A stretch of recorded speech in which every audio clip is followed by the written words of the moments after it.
Hop, hop, hop, hop. Bonjour à tous. Bienvenue sur la chaîne de Papy Anime. J'espère que vous allez bien tout le monde. Alors aujourd'hui, on va parler d'un blueprint dans un blueprint. Alors moi, ce que j'ai créé, je vous ai créé plusieurs blueprints.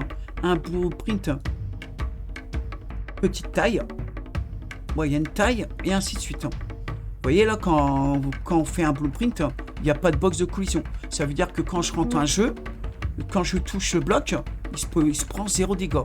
Donc c'est la barre bleue qu'il faut surveiller. Il se prend 0 dégâts, il se prend vraiment aucun dégât. Alors l'idée d'un blueprint dans un blueprint, c'est que justement, dans ce blueprint là, je peux mettre un autre blueprint. Donc je vous ai préparé un blueprint dégâts de collision, donc il se prend 10 points. Un blueprint avec une box de collision de 1 point, une box de 5 points. Donc on va revenir tout simplement sur les blocs simples, sur on va dire le bébé bloc 1. On va rentrer dans le blueprint et là vous devez taper tout simplement Shield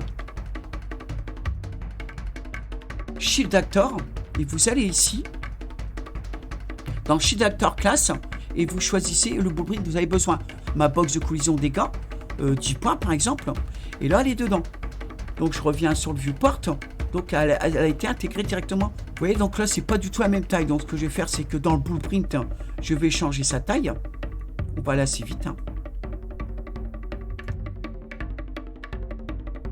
Pour que quand l'acteur rencontre ce bloc là, il se prenne des dégâts, tout simplement. Vous voyez, donc là j'ai mis là-bas un box. Et vous allez vous retrouver avec des blocs comme ça.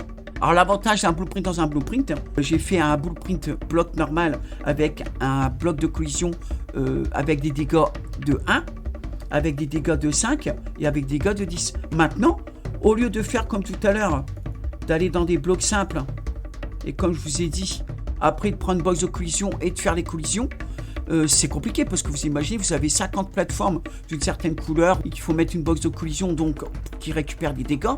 Il faut le faire sur toute la map. Que là, maintenant, l'avantage d'un blueprint dans un blueprint, c'est que maintenant, vous voyez, là, j'ai un blueprint avec des dégâts 1. Là, ici, on n'a que le bloc. Et ici, on a le bloc avec le blueprint collision dedans. Alors, ça fait que quand là, j'ai mis, hop, un deuxième, dégâts 5. Et là, dégâts 10.